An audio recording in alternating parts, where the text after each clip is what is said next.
Okay, it's going to be another classic ROH review. I'm going to try to make December as Ring of Honor related as much as possible, as Final Battle 2021 is coming up on December 11th, which could possibly be the final Ring of Honor pay-per-view, the final ROH show. So we'll try to make the best of it. I'll try to do a review of it because it is a historic show. I mean, nobody loves the old school ROH more than me.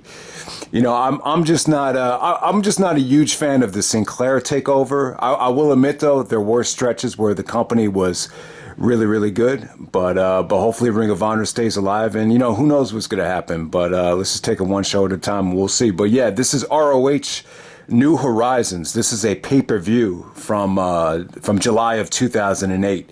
It didn't officially air until September 26, 2008. But yeah, they taped this on the double shot with Northern Navigation. So they did the Canadian debut, Northern Navigation, on Friday night, July 25th, from Toronto. And then they went to Detroit on the Saturday night, and they taped this pay-per-view.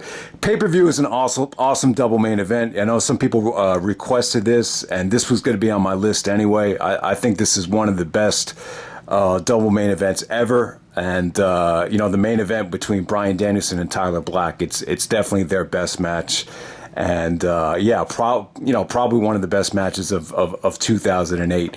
So let's get right down to it. I think the one thing that hurt this show, and I was just watching True Slayer's review, he said that this is one of the few Ring of Honor pay-per-views up to that point he would not recommend, but just because the undercard felt more like a television taping. I think particularly at this time, Gabe was trying to appeal to the pay-per-view audience because he knew there was a portion of the audience that really wasn't, following ROH other than just the pay-per-views, which, in retrospect, I think that was unnecessary. I think there was a way you could have, you could have presented a better card here and still maybe on the video wires, and maybe you add in a video package here and there. It shouldn't have felt that much like a television taping because they spent way too much time just trying to build up, Austin Aries and Jimmy Jacobs without them, even wrestling a match on this show. But let's get right down to it. Let's get to the main show, and then we'll talk about some of the bonus matches as well. All right, so the Age of the Fall, Jimmy Jacobs and Tyler Black, they're the champions. They're in the ring at first, and they're basically saying that they can do what they want. They hold all the power, and they choose not to defend the belts here because Mark Briscoe was still hurt. But little did they know, the Briscoes come out, surprise them, and they beat up the Age of the Fall. Aries comes out to take out Jimmy Jacobs. Then we got an impromptu match with the Briscoes just squashing Silas Young and Mitch Franklin. This is just, a return for the Briscoes. They hadn't been together in a while since Mark had gotten hurt. Mark Briscoe hurt his wrist, and I believe he tore his meniscus. So, yeah, Mark Briscoe is just dealing with a lot of ups and downs, a lot of just nagging injuries in 2008. That's one of the reasons why the Briscoes, they weren't able to defend their MVP trophy in 2008. They just weren't healthy consistently, the very next year after their MVP run in 2007. All right, so next up you got Delirious taking on Erick Stevens, taking on Ruckus. Ruckus actually won the Rumble of Honor, which was actually a dark match or a DVD extra, whatever you want to call it. And Shane Hagadorn was just kind of there to make Erick Stevens look good. This is just a big victory for Erick Stevens, coming off of the Fight Without Honor with Roderick Strong. They just wanted to, show the audience that Stevens was still a player to be reckoned with. And yeah, man, Stevens was pretty awesome, this whole summer right here. So yes, Stevens goes over in a really entertaining but really, really short 4-quarter survival. And then next up, you got Kevin Steen taking on the Necro Butcher. Yeah, I mean, these guys, they actually main evented Bedlam and Beantown. So here, this is another case where they don't have the burden of having, the carry a main event. And, Kevin Steen and Necro, they both have experience wrestling these, hardcore CZW-like matches. Necro was very well experienced from CZW. Kevin Steen wrestled some really, really, brutal street fights with, Super Dragon and PWG. So, yeah, it only felt right to put these guys together. A lot of really stiff potatoes from both guys were just punching each other right in the face. They did some creative stuff with the steel chair. Kevin Steen did the splash off the ring apron.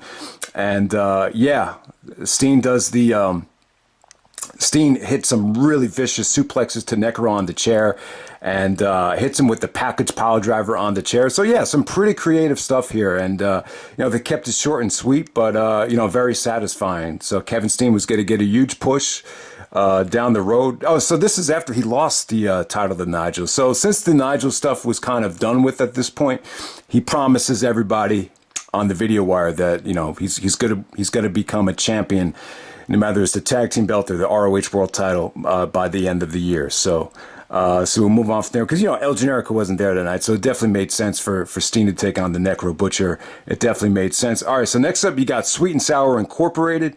You got Chris Hero and Go Shiozaki. So Shiozaki turns heel and sells out to Larry Sweeney to take on Roderick Strong and Naomichi Marufuji. So Strong and Marufuji had that beautiful match at Northern Navigation that kind of, earned each other's respect. So now they're tagging up here. So Lance Storm actually came out after the match, and this is where they set up Hero versus Storm, which is almost like a year in the making, actually. Maybe a little bit over the year. They wouldn't touch until the very next summer. But yeah, man, I love this match. This is just a great way to establish Strong as a legit babyface after Davey Richards turned on him and joined Sweet and Sour Incorporated. Davey was actually away in Japan at the time. I believe it was, I want to say it was Pro Wrestling Noah. But yeah, Roderick and Marufuji looked awesome here. Roderick and Shiozaki, those two guys should have had more matches together. I can't think of a one-on-one match between them, but yeah, the strong style, the chops, yeah, whatever they did in this match right here, it just looked awesome. They were just made for each other. They both kind of have the same exact style. Strong and Marufuji did some really, really nice double teams. There was a sequence where Strong actually got Hero up for the backbreaker, and Naomichi Marufuji does the pole shift on the way down. So yeah, that looked awesome there. But this could have gotten a little bit more time. This is a Budokan Hall level main event. Maybe not for one of their biggest shows, but it definitely had that feeling to it. Hero was taking himself more serious at the time. You could tell the young knockout kid was definitely inspired by Misawa. So he started doing more elbows in this match. But yeah, I thought I miss Chris Hero, man. I really do. I think Hero is awesome. I just wish he could get in better shape, and I would love for him to be part of AEW, especially with what you're seeing with Eddie Kingston, because I think Hero has so much to offer. I just don't really know where he's at right now, but I miss this version of Chris Hero without a doubt. Yeah, I mean the match could have been better. I thought this could have gotten more time. They could have scrapped all the Aries and Jacobs storyline stuff. Especially for a pay-per-view. Strong actually gets a beautiful backbreaker on Hero and then basically schoolboys him to get the victory there. So, yeah, I loved it while it lasted. It just felt like the whole thing just kind of felt a little bit like filler. And, it definitely did set up the Lance Storm match the very next year as, after Storm actually put I think it was Go Shiozaki and the half Boston Crab. Hero and Sweeney beat up on Lance Storm, and yeah, that was pretty much Lance Storm's last match ever against Chris Hero the very next year at I think it was at Death Before Dishonor. All right, so now we move on to the good stuff. The really, really good stuff. All right, ROH World Title match. We got Nigel McGuinness taking on Claudio Castagnoli. So this is Nigel and Claudio's second match right here. So Claudio, I talked about it before, but a new level, the first Hammerstein show, Claudio, wrestled Nigel in the main event, and it was a good match. I think the work that they did in that match, it's not bad, but I think a lot of people just were a little bit baffled that was the choice for the Hammerstein show. Just a lot of people just thought for the biggest Ring of Honor show of all time, maybe the main event should have been. It kind of exposed Claudio as kind of a guy that, he's a great wrestler, but is he really on that level where you could put him in a main event of a show with that kind of magnitude? And I guess the answer was no, and they turned him heel after this show right here. But yeah, this was a much better showing for Claudio. You could tell he wasn't as nervous. He didn't have as much pressure. It definitely felt like him and Nigel got into more of a rhythm here. And it just seemed like Claudio and Nigel really, they fed off the crowd a lot better here. I thought Nigel did a beautiful job of making Claudio look strong. You forget, just how many finishers Claudio had. He had that water slide finisher, which, was very believable. I thought that looked cool. That came off great. He actually countered the rebound lariat into the King of Swing. The fans started going crazy for that. He hit a lot of, pop-up European uppercuts.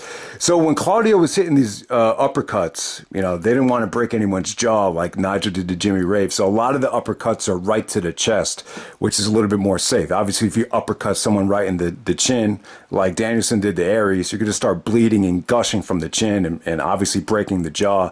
So, yeah, it's pretty nasty. But, yeah, Claudio, once again, man, when he hit the Ricola bomb, the fans are going crazy. They really got behind him. Lots of Claudio chants. And, the fans in New York, they were probably underwhelmed with the previous main event. Maybe that's, I don't know. I've always felt like, how did Gabe nail it on the head that the fans are going to turn on Claudio? And he turned heel the very next week at Death Before Dishonor. So I've always found that amazing that he was able to, anticipate the fans' reaction, at the perfect time. But yeah, Claudio was still over here. The fans were kind of deflated when Nigel hit the jawbreaker lariat. Nigel would take these fans on a ride where they would just, Prazak even talked about it on commentary. Whether you love Nigel or you hate him, you got to admit he's putting on, amazing matches, just amazing moments where the fans are just emotionally invested in all these title matches. And, but yeah, after Nigel got the pinfall, it almost got to the point where fans were throwing trash into the ring in some of all these matches. Not this match right here, but Death Before Dishonor 6. I do remember after the four-way, fans were throwing trash in the ring. So that's a sign of a great champion right there. So yeah, Nigel, Claudio, awesome match. And it's funny to me. I was thinking, Claudio's never been WWE champion, Cesaro. And Claudio was never ROH world champion. I think if he stayed in Chikara long enough, he would have been a perfect choice to be the Chikara grand champion, but it just never was the case. But yeah, man, the guy, I wish he would move away from WWE. It's not a healthy relationship to be there. If, I just don't think, I think Vince likes him. I think Vince, appreciates the athletic ability, but you just get the feeling like he's never going to look at Claudio like his world championship material after what's been said on, numerous occasions. But yeah, let's get down to the main event. So we got Bryan Danielson taking on Tyler Black. This is not for any championship, but for Danielson to get the main event and not even have a title on the line. It says a lot right there. But I think the reason they put this as the main event, obviously I think they knew it was going to be an awesome match, but I think with what happened with the ending, it just made perfect sense because they were going to destroy the ring. You might as well just end the show with this. And yeah, awesome stuff. And it just kind of hit me like when Tyler got the title shot against Nigel, it was kind of like this young guy just came out of nowhere. But little did you know, like they were using Tyler Black in like every friggin', ROH pay-per-view main event. He was in the main event of Respect Is Earned. He's in the main event of New Horizons. He's in the main event of Death Before Dishonor 6. So they could have put the title on Tyler Black, excuse me, on Tyler Black, Seth Rollins. They could have put the title on him even sooner. And, the fact that he was main eventing this often, it probably would have made sense. But yeah, Danielson and Tyler Black, this is a combination I feel like the WWE could have done a better job of cashing in on. I mean, did they ever have one pay-per-view match? I don't know. I'm really not sure. I remember they had a lot of matches on Raw, particularly a lot of matches when Danielson was going up against the Shield. Maybe they had some other one-on-one stuff, but they had a beautiful trilogy in 2008. The first match is at Breakout, which I would think was in Dayton. Second match was at Southern Navigation from, I believe it was Virginia. And then this is the third match at New Horizons. I believe Danielson won all three of them. But yeah, this Ring of Honor trilogy, this is their best work together. They actually did a trilogy on HDNet as well. But yeah, this is by far their best match and their most memorable match. I mean, the match is just awesome. Danielson did some really, really intricate submission work on on Tyler Black's limbs and his arms. It just looked sick. You know, the fans were actually chanting, "This is wrestling," because Danielson's technique was just so over the top, and it looked so painful as well. But yeah, Tyler Black, man, you know, Rollins at the time, just he showcased his athleticism beautifully here. He just had some awesome counters for Danielson's dragon suplex, where he just lands on his feet and flips in midair. He busted out the Shawn Michaels WrestleMania 20 moonsault to the outside. You know, he got tremendous height on that moonsault. So yeah, Black was just, you know, Tyler Black, Seth Rollins, he was a lot more skinnier back then, but his athleticism was off the chart. He's a natural heel too, man. He just, you know, the trash talking from him in this match is kind of reminiscent of what you're seeing now with his heel character. And I would actually say, I feel like even more so than Danielson, more so than Punk, I think Seth Rollins has really adapted to the mainstream level probably better than anybody, you know, from the indies when you think about it. And, you know, if you guys haven't watched it yet, check out the Stone Cold podcast, because he talked about how, you know, it's a double-edged sword sometimes, you know, be yourself, but, you know, at the same time, you still have to adapt. And it was really interesting stuff. And, yeah, his heel work was great here. He actually busted out a sleeper hold where Danielson almost passed out. Danielson hulks up. He almost hulks up out of the sleeper hold, and it was just great stuff, man. And you know, Black. So this is the big spot in the match. Black actually counters the triangle choke into a buckle bomb. So he buckle bombs Danielson into the top turnbuckle. The turnbuckle explodes, and even after that happens, Danielson is still like using the ropes to, you know, backflip and maneuver over. It just, even with the fucked up ring, it still delivered. This is when Danielson was using the elbow blows as a submission to win matches. So yeah, the fans really got behind Danielson.